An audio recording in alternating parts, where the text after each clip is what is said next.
Жұмағалиев, құрметті қазақ елі. Қазақстан Республикасы президенті Қасым-Жомарт Тоқаев мырза. Мына үндеуімді бірінші алладан, екінші осы БЖБ мекемесі азаматтарынан бір сағат солидарность көрсетуді сұрап отырмын. Мына Жұмағалиев Мұратбай ағамызға өзінде осы мекеменің азаматының жұмысы әртүрлі күндізгі әрекеттерді жалған айыптар тағып, күні кеше Астанаға порталмен емделуге өтіп баратқан жеріне 50 грамм пенсия, 50 грамм наркотик қалтасына соғып, айыпсыз абаққа салыпты.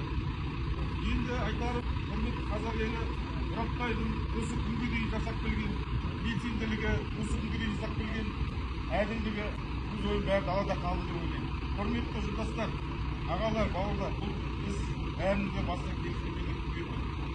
Бүгінгі күнге бір сағат сайда тұрып көруге разысыз ба?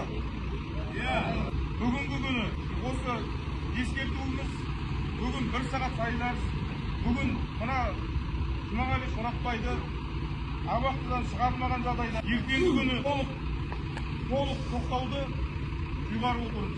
Бүгін маусымның 4-і 2026 жыл.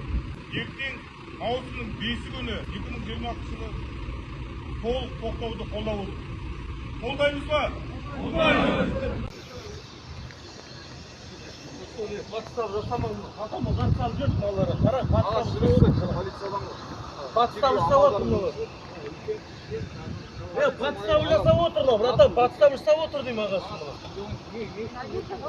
Қатама жатқан жүрт мынау. Наркотик. Қараңыз аға. Наркотик? Солай дейді ол. Қараңыз, қатамды қараңыз, қатамды. Қатамды қараңыз, қатамды. Педофил ма сондай ма? Мен де солай ойлағам.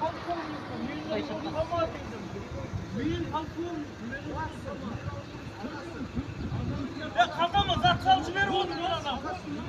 Мен саған қолға тигізіп